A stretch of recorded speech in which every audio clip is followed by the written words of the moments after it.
Se você quer ser um autodidata eficiente, a primeira coisa que você precisa é desenvolver projetos de aprendizado. Uma vez que o projeto esteja, no mínimo, planejado, ali na primeira fase ali de planejamento, você precisa ir lá na parte de consumo da informação. Mas você sabe, se já viu um ou dois vídeos aqui do canal, que só consumir informação não é estudar. Você precisa de um pouco mais, você precisa aplicar alguns métodos ou alguns comportamentos para fazer com que aquelas informações que você está consumindo primeiro sejam entendidas, depois elas sejam enviadas ali para sua memória de longo prazo. Mas é importante notar que existem alguns componentes, existem algumas práticas do seu método de estudos que precisam ser observadas e melhoradas, mas muitas pessoas não sabem quais são esses componentes ou quais são os métodos que devem ser utilizados para estudar com eficiência. Pensando nisso, eu montei um vídeo com 5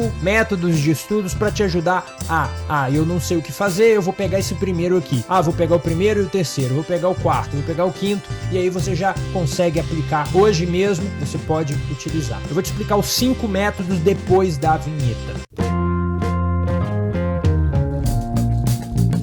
Fala, estudante, tudo bom? Aqui é o Adriano da Autodidatas Academy. O que você aprende aqui? Você aprende a ser um autodidata, você aprende a estudar, você aprende a lembrar do que você estudou depois. Você, no final das contas, vai agregar conhecimento para sua vida, impactando aí o seu trabalho e os seus hobbies e etc, tá? Então, nesse vídeo, o que a gente vai tratar? Primeiro, você vai entender as 10 dicas que Harvard recomenda aos seus alunos. A ideia aqui é que tinha um professor que dava aula lá em Harvard e ele estava tendo muitas dúvidas, né? Ou pessoas chegando até ele com dúvidas sobre, poxa, como que eu estudo melhor? Como eu melhoro aí a maneira como eu estudo? E tentando resolver esses questionamentos, esse cara montou ali um post, ali um arquivo, um documento para sempre recomendar, referenciar. Vai lá ler isso daqui, vai lá ler isso daqui. E eu trouxe esse conhecimento para você aqui hoje. Refletir sobre essas dicas e decidir quais serão usados. Habilidade essencial para autodidatas. Decidir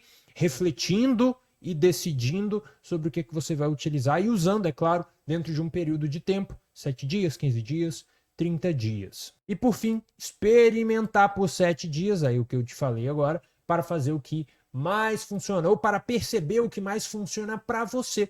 Eu e você podemos aprender a mesma coisa, né? No ponto de vista informacional, é a mesma informação, a mesma habilidade, mas a maneira como a gente adquire esse conhecimento pode se diferenciar. Porque você não sou eu e eu não sou você. A gente tem temperamentos diferentes, comportamentos e vidas diferentes, então não é a mesma técnica que vai funcionar, mas você também precisa aprender diversas técnicas e ir testando para saber quais delas vai te levar aonde você quer chegar. Então, um pouco de contextualização. Fazer faculdade é bem cansativo e a quantidade de trabalho só aumenta quando o aluno não sabe como estudar. Pensando nisso, a Harvard compilou 10 dicas de estudos que, segundo a faculdade, ajudam seus alunos a aprenderem com eficiência, ficar mais focado e preparado para o que vier pela frente. Tá certo? Quais dicas que são essas? Vou te falar agora. Primeiro, a gente vai encontrar, ao aplicar algumas técnicas, alguns problemas. Os alunos, eles tendem a julgar o seu aprendizado de forma incorreta. Adriano, o que é isso? É aquela coisa de falsas crenças que estão contaminando a cabeça dos estudantes. Em que sentido? Você estuda algo e por ter estudado uma vez acredita ter aprendido. Isso por quê? Porque um dos motivos, né, é a curva do esquecimento. No dia 1, aqui é o dia 1, tá? E aqui é a taxa de retenção. Como assim? É a quantidade da informação que você estudou que você se lembra, né? Se eu te perguntar agora, você vai conseguir se lembrar.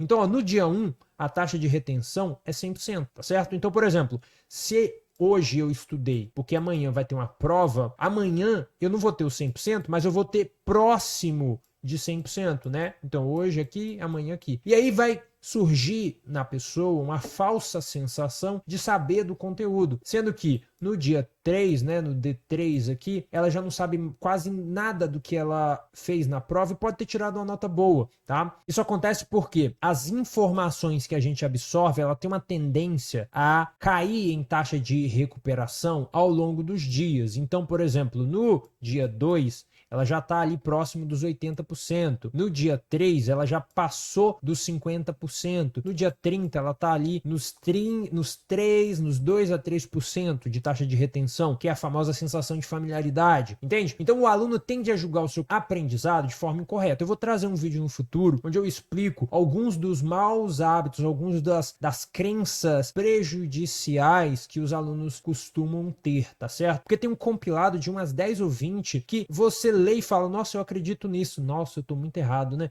Por quê? Porque, por exemplo, você lê um troço uma vez, você sente que você aprendeu, mas você não aprendeu. Por quê? Porque se o documento não tiver mais ali e você ser obrigado a falar sobre o documento, ou o meu objetivo com a leitura desse documento era saber sobre a cultura dos povos indígenas antes da descoberta pelo povo europeu. Esse era o objetivo, beleza. Mas, olha que louco, a partir do momento que o documento já não está nas suas mãos, você sente uma dificuldade em recordar dos fatos, dos acontecimentos e até da linha de raciocínio que compôs a sua reflexão. Isso porque falta competência, falta um trabalho cognitivo para lidar com aquela informação. Mas como você não se deu o tempo, a exposição, o fortalecimento mesmo, né, como se fosse uma academia, como você não fez o esforço, você não sabe. E aí você leu, entendeu e sentiu que sabia, entende? Você tropeçou, você se enganou. Então, isso é uma das coisas que pode acabar atrapalhando o desenvolvimento de competência, porque que acaba fazendo com que o aprendizado não vá para frente. Você tá sempre, passou um mês, aí você vai, eu tenho que estudar aquilo. Aí quando você vai estudar, você não lembra mais de nada, tem que voltar. Aí você sente um desconforto, desiste, aí passa 2, 3 meses, aí tem que voltar. Entende? Isso provavelmente aconteceu com você. Comenta aqui embaixo, aconteceu comigo, acontece sempre comigo. Porque muita gente passa por isso e fica se achando que não consegue aprender, que tem dificuldade, blá blá blá, e às vezes não é isso, às vezes é o quê? É que a pessoa espera por algum motivo, viu alguma pessoa, nossa, essa pessoa aprende fácil demais, a outra fala que é fácil, ela acaba tendo na cabeça dela uma crença de que se não é fácil, ela não vai aprender, quando na verdade não é assim que funciona. Você aprende quando é difícil, você aprende quando requer energia para desenvolver aquele conhecimento na sua cabeça, tá? Continuando. Problema 2. Ser capaz de recitar informações memorizadas não é o mesmo que ter retido essas informações. Aqui a gente está falando daquele problema da decoreba, tá? Então, quando você pega uma fórmula matemática, a fórmula lá, se não me engano, é C é igual a raiz quadrada de delta sobre 2A, alguma coisa assim. Eu lembro dessa fórmula, mas eu não sei para que ela é, mas eu lembro da fórmula. Porque sempre quando eu penso em fórmula, eu lembro dela, entende? Isso é o quê? Eu decorei um troço, mas não tem utilidade. Não é que utilidade eu vou usar para. Não tem utilidade, não está conectado, assim é a melhor forma de dizer. Não está conectado com outras informações no meu acervo mental. Ou seja, ele não serve a outras informações. Ou seja, eu não uso como se fosse um argumento, né, tautológico, né, premissa, conclusão, né? Ele não serve a um encadeamento de ideias para refletir melhor, para chegar numa certa conclusão. Não está servindo a isso. É só um fato parado, isolado ali no universo da minha cabeça e ele acaba servindo de exemplo, né, para essas situações onde eu tenho que explicar, informações isoladas vão simplesmente atrapalhar o seu aprendizado, vão gastar muito tempo para ser memorizado, e uma maneira melhor de fazer isso é criando lá as conexões que eu sempre falo, tá? Então, frase resumo. Memorization seems like learning, but in reality, we probably haven't deeply processed the information. the information enough for us to remember it days or even hours later. O que isso quer dizer? Isso aqui é a pessoa lá da Harvard lá. A memorização parece aprendizado. Essa memorização aqui entenda como decoreba, tá? Mas na realidade, nós provavelmente não profundamente processamos essas informações. Olha, esse deeply process, ou seja, não pensamos, refletimos, analisamos aquela informação. De forma que vai ser difícil lembrar dessa informação dias depois. E mesmo horas depois vai ser difícil de ser lembrado. Percebe? Que é a mesma coisa que eu estou tentando te explicar. Não basta decoreba, não basta memorização. É preciso fazer conexões. É preciso criar relações entre as informações estudadas. Então vamos lá, dica número 1, evite estudar de véspera. Tem uma prova amanhã? Vai ter que estudar hoje, né? Não tem como, né? Mas trabalhe com seu calendário, toda semana faz um planejamento semanal. No seu planejamento semanal da semana, olhe as 3 semanas no futuro e veja se para o evento que vai acontecer na semana 3 ou na semana 4, é necessário fazer uma preparação. Uma vez que você perceba que existe a necessidade de fazer uma preparação, faça o planejamento via bloco de tempo nas semanas subsequentes. 2 horas nessa semana, 3 horas naquela e por aí vai. Característica: aluno terá uma prova em 10 dias e começa a estudar para ela no dia 8 ou 9. Isso daí é estudo de véspera. Estudar de véspera costuma enganar o estudante e profissionais por, às vezes, entregar bons resultados. Ou seja, se você está estudando para a prova, uma prova de escola, né, uma prova de fundamental, você vai conseguir se dar bem estudando de véspera. O grande problema é que você não vai conseguir levar o conhecimento que você jogou ali na prova para o seu futuro. Você terá muitos buracos do seu conhecimento. E aí, no próximo ano, quando o professor falar de algo que ele julga que a maior parte dos alunos ali sabe, você vai precisar fazer algum tipo de recuperação, não necessariamente aquela recuperação quando você falha, mas uma recuperação, por exemplo, de vídeos no YouTube, de livros ou ainda de tutores, porque existem muitos buracos no que você sabe e você precisa preencher eles para entender o que está sendo dito. Estudar de véspera pode entregar bons resultados no curto prazo, ou seja, pode vir a ser uma boa estratégia em certas situações. Olha só, eu nem falo para você não faça, mas eu falo, seja inteligente. Mas se o objetivo for aprender com boa retenção, no entanto, essa não é uma boa técnica. Quem diz isso sou eu. É uma reflexão aqui minha, tá? Então vamos lá, dica 2. São 10 dicas, hein? Dica 2. Faça um bom plano e o siga. Primeira ideia.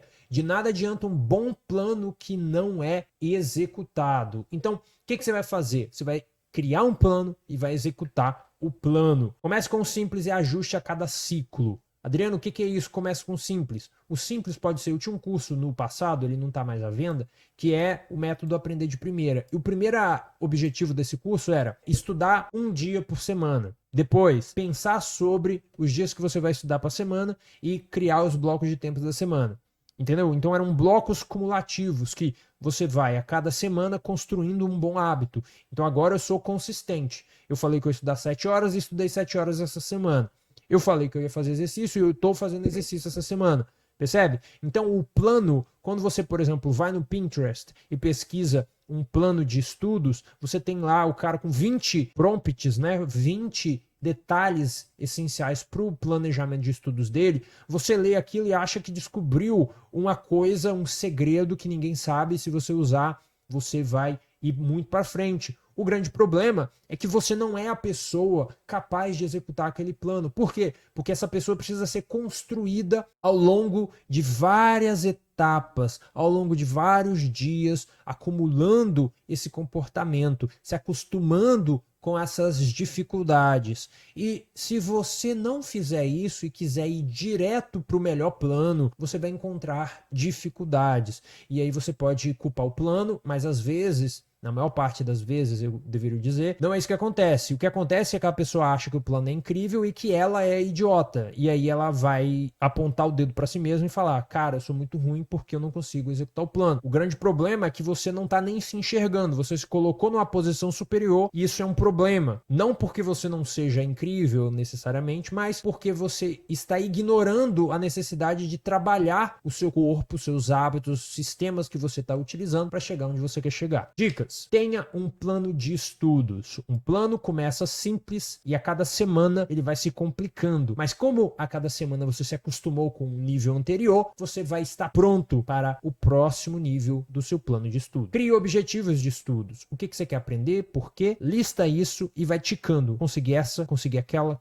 outra. Terceiro, crie no plano o mapa que irá seguir no ciclo. Ou seja, essa semana eu vou fazer o quê? Anota isso em algum lugar. Não necessariamente aquilo é algo escrito em pedra, mas é um norte para a semana. Coloque o seu plano em uma agenda. Meu Deus, que calor. Mas coloque esse plano não muito detalhezinho na agenda. Coloque blocos para ele. O plano é, sei lá, o plano é 2A, digamos, é o nome do plano. Você coloca lá um bloco de 3 horas, segunda-feira para o plano 2A. Depois um bloco de 2 horas para o plano na quinta-feira, entende? 5. Olhe a agenda todos os dias de manhã. Na verdade é para você olhar o dia inteiro, tá? Deixa ela aberta no celular, deixa no navegador, deixa ela aberta porque sempre que você precisar, o que eu tenho que fazer agora? Vai na agenda e olha, beleza? Dica 3. Peça ajuda. Essa ajuda aqui é interessante. Isso daqui é lá do próprio artigo, tá? Se você quiser, tira um print disso aqui, ó, para você ir lá ler esse artigo. Be proactive about identifying areas where you need assistance and seek out the assistant immediately. The longer you wait, the more difficult it becomes to catch up. Olha só que importante isso. É para você ser proativo no sentido de identificar as áreas onde você precisa de ajuda. Como assim? Então, digamos que hoje você encontrou uma dificuldade, certo? Hoje você encontrou uma dificuldade e aí, se você não for proactive, né? Se você não for proativo, o que vai acontecer? Amanhã você vai encontrar uma segunda dificuldade que vai se adicionar a essa dificuldade do dia anterior. E isso vai impactar que você não vai aprender o que você poderia aprender se você conseguisse aquilo. Isso vai se acumulando ao longo do tempo, vai se transformando num monstro gigantesco, fazendo muitas pessoas, eu diria você, repetir o curso, né? Faz o curso de novo, não porque precisa, mas porque tá totalmente perdida, não sabe o que fazer.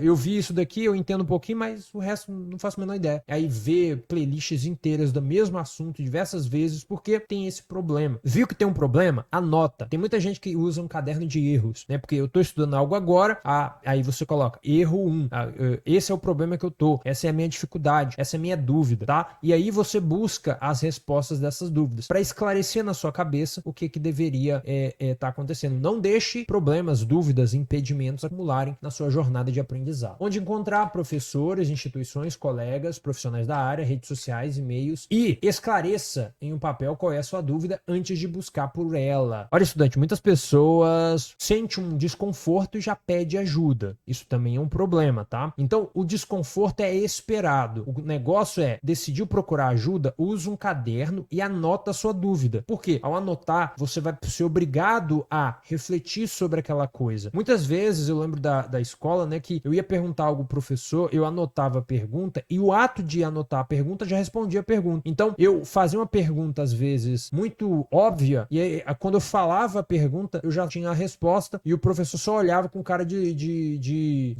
com cara meio estranha pra mim, entende? Então, faça esse exercício. Beleza, dica 4. Faça pausas. Seu primeiro objetivo é encontrar quanto tempo você consegue estudar em minutos. Isso daqui é muito bom no começo. Depois, acaba perdendo a utilidade. Mas eu gosto disso daqui, por quê? Porque à medida que você usa, você vai notando a motivação aumentando e aí, quando passar do primeiro mês, você nem vai olhar mais isso normalmente, mas vai te ajudar a passar pelo primeiro mês de um sistema de produtividade ali aplicado ao aprendizado, tá? Ao descobrir, fica mais fácil dividir as sessões de estudo. Sessão de estudo é o quê? É aquele momento do que você vai fazer, tá certo? Então, é como se fosse uma linha reta que você faz. Então, por exemplo, a sessão pode ser um sisteminha. Então, primeiro eu reviso o que eu vi ontem e eu refaço alguns exercícios. Eu faço 5 exercícios, digamos. E depois eu faço o Anki, digamos. Fiz o Anki ali por 10 minutos ou por 20 minutos. Beleza. O próximo passo é ver a aula. Eu vou e assisto a aula, faço anotação, etc. E aí depois eu faço exercícios, monto flashcards, adiciono flashcard no Anki e etc. Tá certo? Ou seja, é um conjunto de passos que você faz sempre que você vai estudar. É uma sessão de estudo. E isso pode ser feito aplicado a cada matéria. Toda vez que você vai estudar matemática, você segue esse passo a passo. Vai ter a parte de prestar atenção, vai ter a parte de consolidação, vai ter a parte de evocação, vai ter a parte de gestão, né? Que é criar o flashcard, colocar, criar a anotação e organizar, porque depois você vai ter que acessar essa informação e se não tiver organizado, você vai se perder. Bloco 1, de 9 às 9h30, bloco 2, de 9h40 às 10h10. Percebe? é isso aqui que eu tô falando para você fazer, tá? Você pode fazer isso no Excel, você pode fazer isso no Google Sheets, você pode fazer isso com papel e caneta e, se você quiser, vai lá na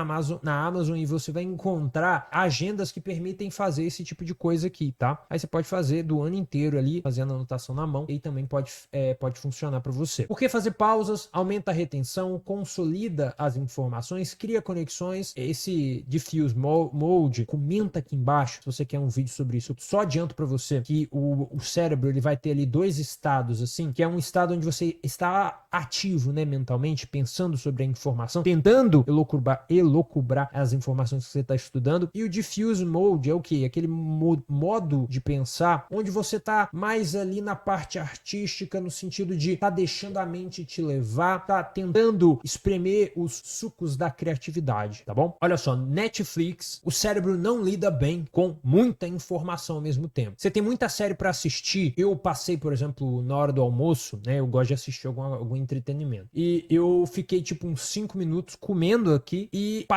descendo a Netflix. Aí eu tava com uma mão no garfo e a outra no teclado, descendo.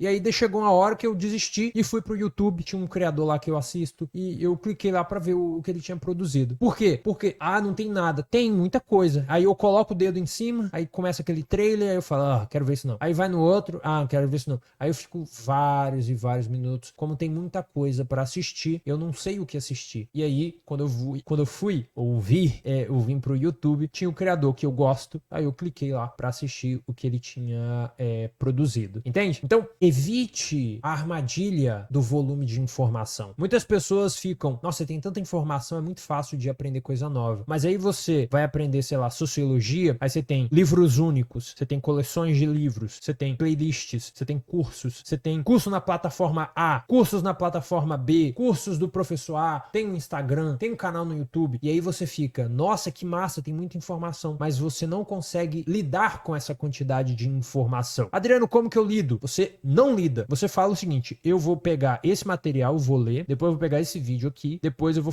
pegar aquele curso ali. Beleza. Aí você pega o link de todos eles, coloca em um documento ordenado, ou seja, 1, 2, 3, 4. Como se fosse, você vai fazer primeiro isso, depois aquilo. Você não se dá a possibilidade de ficar fugindo para esse lado, para aquele lado, para aquele lado. Você decide a ordem e você segue a ordem dentro do período que você vai experimentar, uma semana. Não gostei, blá, blá. Você vê isso no planejamento, tá certo? Dica 5, descubra o seu jeito de aprender. Você tem um jeito de aprender? Conta pra mim aqui nos comentários. Eu tô farmando comentário, hein? Comenta aí pra mim. Olha só, você precisa encontrar qual método de estudos que funciona melhor for you, né? Vou colocar aqui o for you, pra você, tá? O que funciona melhor para você? Fazer anotação manual, fazer anotação digital, utilizar flashcard físico, utilizar flashcard digital. O que funciona melhor para você? E para fazer isso é necessário estar disposto a fazer múltiplas tentativas. O que você testou essa semana? Você testou o mapa mental? Você testou assistir vídeos em 2 vezes? Você testou fazer a organização do material antes de começar a estudar? Você testou fazer listas de exercícios? O que você testou essa semana com relação ao que você pretende aprender? Normalmente estudantes fazem o quê? Anota, depois revisa, depois faz exercício, depois faz flashcard. Esse aqui é um pouco mais raro, tá? Muitos estudantes não sabem nem o que é flashcard. Mas o que mais funciona? O que mais funciona é o quê? É testar estratégias diferentes, diferentes através do processo metacognitivo. E aí você vai coçar o seu bigode, se você tiver bigode, e vai pensar assim, mas o que é esse troço de metacognitivo? O que é isso? Vamos lá. Metacognição envolve pensar sobre o processo cognitivo, o seu processo cognitivo. Não entendeu? Assim, você utilizando o processo cognitivo, você consegue descobrir quais técnicas usar e quais vai deixar de mão. Percebe? Existe um processo cognitivo que funciona para você, ou existe uma técnica, um método, uma estratégia que funciona para você. E para você descobrir, você precisa testá-la. Testar múltiplas estratégias até descobrir qual você pretende utilizar. Os passos para usar a metacognição são: passo 1, antes de ler um novo capítulo ou assistir assistir uma nova aula, revise o que já sabe sobre o tópico e o que você espera aprender sobre esse tópico. Passo 2. Durante os estudos, anote de maneira adicional o quê? Tópicos que esse assunto está relacionado. Ou seja, você vai ter um papel aqui, né? Digamos que aqui seja o papel, né? Aí você pode deixar um lugar vazio e aí você tá lá vendo o professor, fazendo anotação. Ah, aqui tem uma dúvida. Você pega a dúvida e coloca aqui. Ah, isso daqui tem a ver com aquele outro assunto. Você pega isso aqui e coloca aqui, ó. Tem a ver com isso, tem a ver com isso. Se você tiver, você pode até fazer uma seta apontando para a palavra que você está referenciando. Percebe? Continuando. Tópicos que esse assunto faz você recordar. Quando eu penso nisso, me faz refletir, ou pensar, ou lembrar daquilo. Aí você anota. Conexões potenciais com outros cursos. Ah, isso daqui tinha a ver com aquilo que eu fiz no outro curso.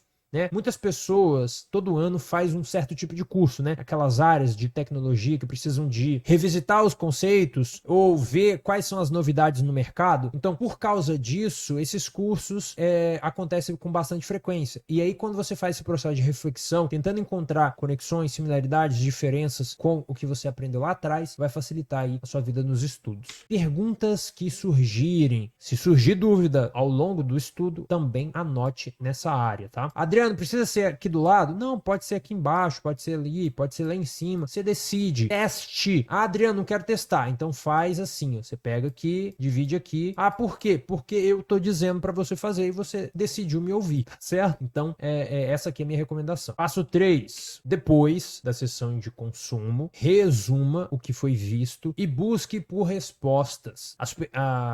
Isso aqui é buscar responder o que permaneceu. Porque não basta você criar perguntas. Você precisa ir em busca dessas respostas, né? Porque o processo de buscar pelas respostas é o que vai desenvolver a competência para você, tá? É esse estudante mais analítico que eu tô tentando treinar aqui no canal. Agora você aprendeu muito sobre como ser um estudante mais eficaz, né? Como ser um autodidata, aquele cara que pega a rédea do estudo e consegue seguir ali no caminho. Talvez a analogia seja ruim, mas você entendeu que aprender a aprender é possível e você tem técnicas e métodos que vão te permitir fazer isso. E eu organizei e preparei tudo isso em um método chamado Fórmula Habilidades de Estudos. Quer aprender melhor? Quer memorizar o que você estuda? Quer conhecer o método da linha que eu falo de vez em quando aqui no canal? Tudo isso eu explico no método. Eu fiz um vídeo explicando Fórmula Habilidades de Estudos para você. Ele tá aqui na descrição. Clica lá, assista e se for para você, você será muito bem-vindo, tá? Por esse vídeo é isso. Espero que ele tenha sido útil para você. Continue estudando e aprendendo. Eu te vejo no próximo. Tchau!